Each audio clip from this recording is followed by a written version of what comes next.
a draft resolutions on tax harmonization in the East African region, and a clear plan for joint civil society organization advocacy on equitable domestic revenue mobilization in the East African community during the year 2022. Henry Mbazira, the executive director of Water Governance Institute, says that most of the East African countries are indebted, but the challenge has been on how the money borrowed is utilized. Discussing with our regional partners, EAC partners, discussing issues of taxation in the region. And one of the things that is coming out is that most, or if not all, East African countries are bedeviled by debt. And that debt is becoming, most of the countries have gone beyond their original debt to GDP ratio targets.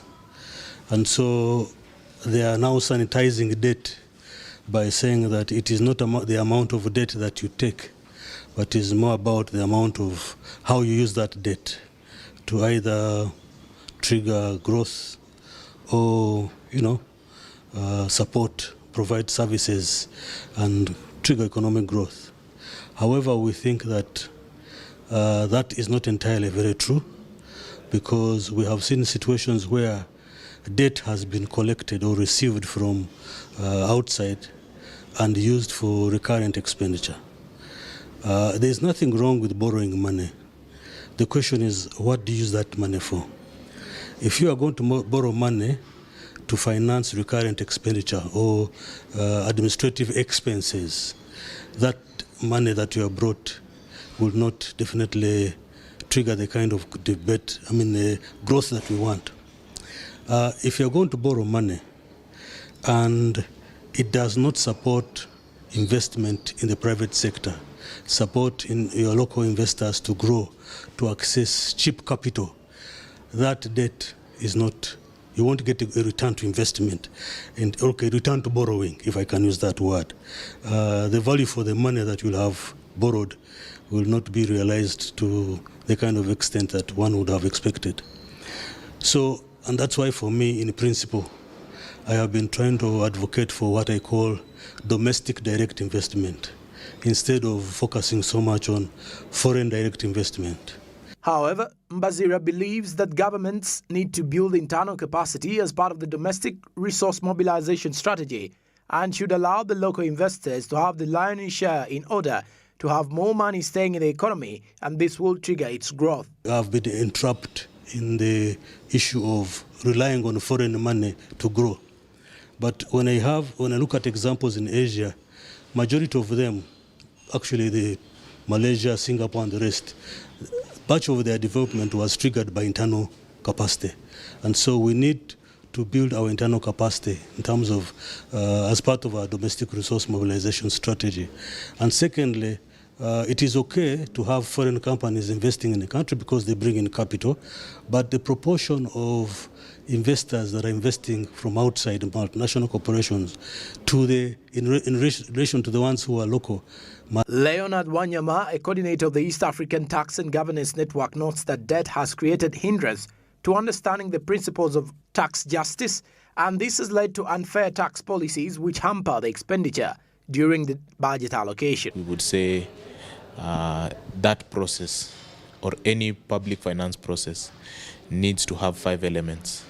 It needs to be participatory, it needs to ensure accountability, it needs to ensure that there is non-discrimination, and it also needs to ensure that there is empowerment and following the rule of law. So essentially, when we think of what debt is doing to the East Africa region, it is somehow curtailing these 5 principles, which we look at as human rights-based principles in understanding tax justice and public finance management. So essentially, what we realize is that with this happening, particularly if you think of taxes as the means for self-sufficiency and therefore empowered and improved domestic revenue mobilization, essentially what happens then is that we find with poor tax policy or with massive tax loopholes, you have a situation where you have harmful tax practices that are existent, you have unfair tax policy, and then further, when you continue down the chain of public finance management, the budget cycle gets hampered. So if the problem starts at revenue collection, then you'll have a problem at revenue allocation, then you'll also have a problem at expenditure, because all these activities, corruption and whatnot, are already fed into the process. And so essentially you get squeezed at the very beginning to the end. Wanyama adds that governments are signing tax treaties, and this will improve business and investment within the East African region, and therefore would want the region to have double tax agreement harmonizes the tax environment on the East African bloc. Tax harmonization in a very specific context of double taxation agreements. So these are treaties that governments are signing with the other entities. So for instance, Kenya has about 15 tax treaties that it has enforced for its own sake, and the other East African countries also have their own double taxation treaties. So the point where they want to harmonize is in coming up with a regional double taxation treaty where they all signed up. But this hasn't happened because a number of the members haven't done that. But in doing that, then we have a way of improving investments in the region. We have a way of promoting business within the region vis-a-vis other entities across the globe. But it also kind of sets a level playing field in the region, so that when investment comes in, there is an opportunity all round on an equal playing field for others. So essentially, we would like to champion to have kind of a common regional DTA, or double taxation agreement, or double taxation treaty, that kind of puts a level playing field for the region and kind of harmonizes the tax environment and the space for investment that comes into the East Africa. Siatin Uganda, with support from Diakonia, is implementing a project on promoting equitable and inclusive revenue mobilization and accountability policies at national and East African community levels. This forum on domestic revenue mobilization officially kicked off on 7th December and will run till the 9th of December, focusing among others on tax, debt extractives and related fiscal issues. The forum on domestic revenue mobilization, which will run till the 9th of December, will actually be focusing on among others, tax, debt extractives and related fiscal issues, as Siatini Uganda, Transparency International, Kenya and the partners with support from Oxfam and Diakonia organized this regional meeting on domestic revenue mobilization in the East African community. And the meeting is set to provide a platform for the stakeholders to share their work on domestic revenue mobilization, identify areas of synergy, and come up with strategies on how stakeholders can build better on the various initiatives in 2022. All right, and away from that, meanwhile, let's talk art. Art is a widespread language that dates back thousands of years ago, where mankind told stories through pictures drawn on cave walls. Through the ages, artists have conveyed history through sketches, paintings, constructions, and sculptures. Uganda aims at both local and international market for its handcrafts. During an interview with Smart 24 TV, Richard Musasizi, aka Y Atabanton, says that art and craft is a profitable venture for any person to invest, provided that one brands his craft stably and time investment inclusive. Richard is a musician but spends most of his time in art and crafting. Andrew Barije reports. Art is a widespread language that dates back thousands of years ago, where mankind told stories through pictures drawn on cave walls. Through the ages, artists have conveyed history through sketches, paintings, construction, and sculptures. Uganda aims at both local and international market for its handcrafts. Uganda's handcraft trade is largely informal market with an inconsistent market access, entry and penetration approaches, and inadequate market distribution networks. Richard Musasizi, a local musician commonly known as Y Atabanton, is a major participant in the art industry. He says it is a profitable venture for any person to invest, provided that one brands his craft stably and time investment inclusive. Arts is better for you if you're there, if you can wise up and do this thing. The in man there, but you have to give it time. and the way you're branding yourself is good. And the way you're doing your things, like you have to be smart in your works. Yeah? If you do those things, my brother, I'm telling you, the future is soon bright and better for you. However, Richard also expressed concern over the challenges faced by the art industry in Uganda, where he emphasizes lack of enough capital, high branding costs, and also current low customer base. As a result, he has called upon the government of Uganda to intervene and give a helping hand to local arts to enable the development of the sector. By the way, when it comes to challenges, we have like that challenge of a capital staff, branding staff, and the customer staff. Because like in these days, things are not going well, my brother, I'm telling you. So basically, let's pray for God.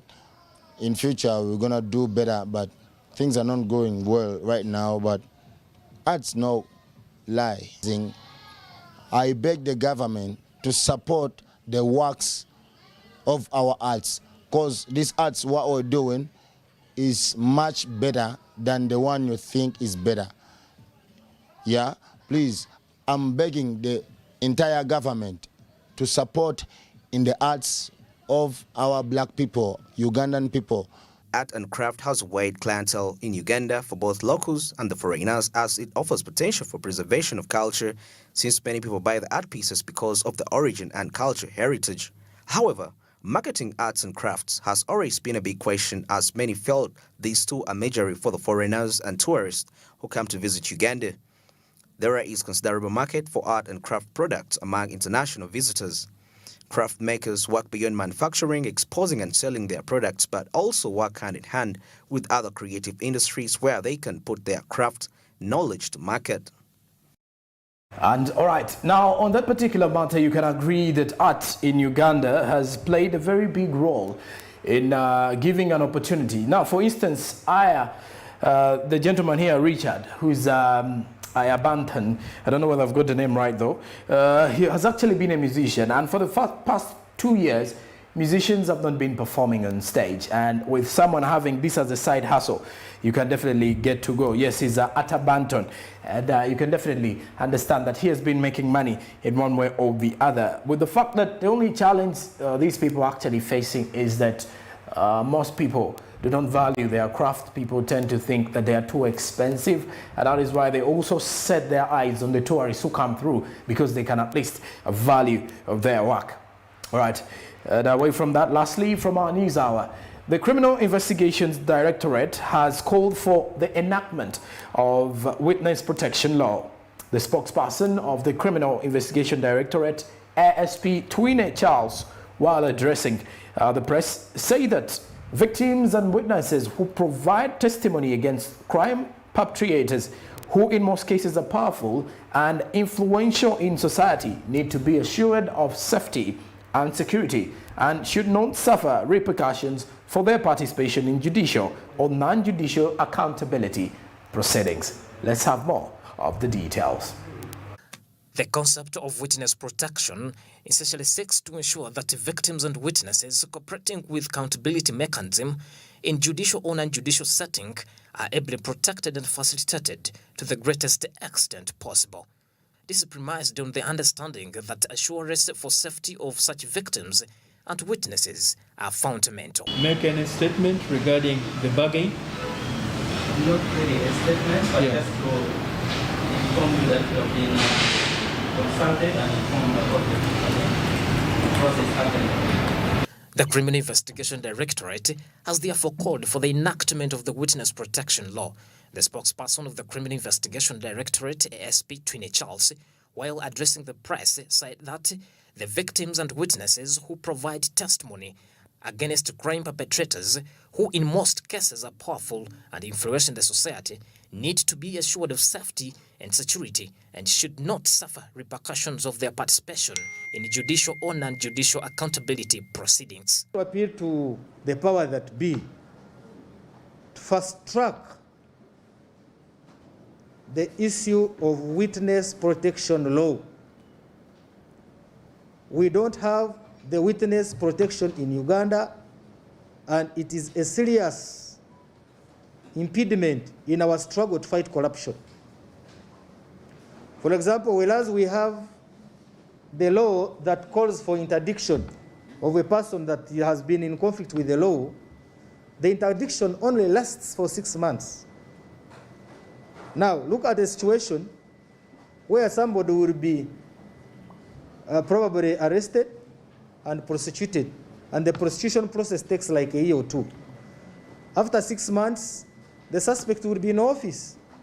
So assuming one of the witnesses is a subordinate, you know, it looks really funny that during trial, a subordinate can ask permission from the boss who is the suspect to go and testify against him. So we want the law to be enacted expeditiously, and we call upon different stakeholders. And there are so many people who speak good English. They drive very posh cars. They have state-of-art offices. And they are speaking against corruption, but they are not acting. The time is now. The government must be engaged to ensure that the law the law on witness protection is made. Witness protection is a protection for a threatened witness in the justice system during judicial proceedings, which may be an investigation, trial, inquiry, or proceedings of civil nature, usually by the police.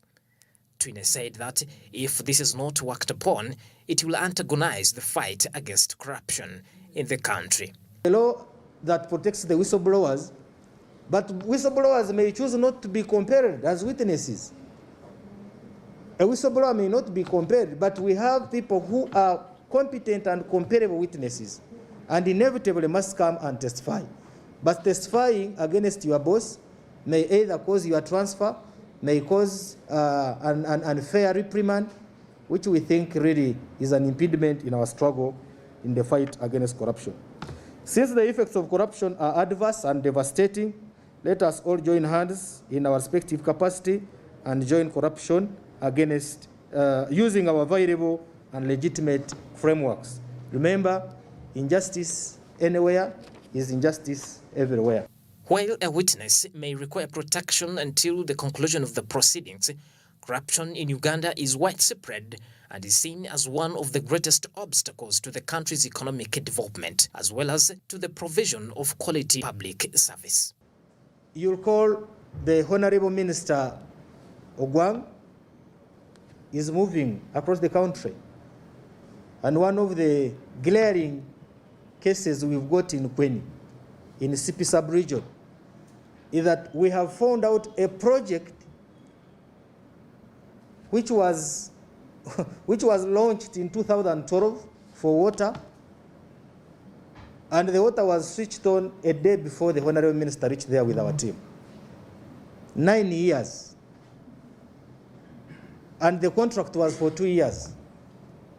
Now, that means that the members of public, the citizens, were not aware, because they ought to have reported this.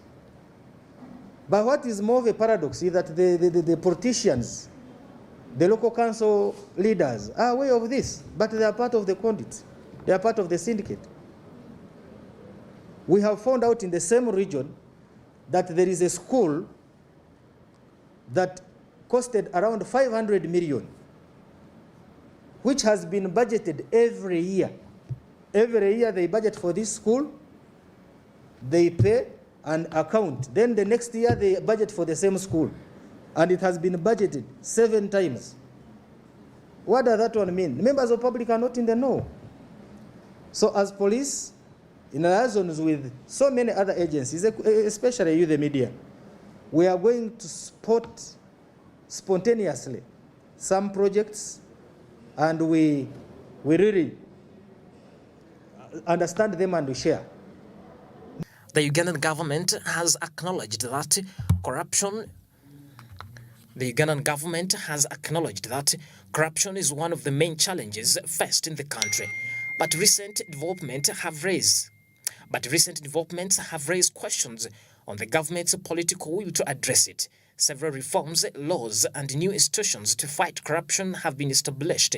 However, in spite of recent investigation and corruption trials, an effective enforcement of the law in place is still lacking.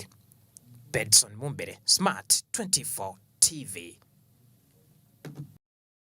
And away from that matter, in issues regarding that very story, if you could definitely see, the Criminal Investigations Department, or the Directorate, the CID, has therefore called for the enactment of the Witness Protection Law in order to protect the witnesses before they face the hearing, or before they actually go on to defend their clients during the hearing in court. So on that particular matter, it brings us to the end of our news hour. Coming up after the break, meanwhile, we're heading into a discussion regarding the dairy business in Uganda.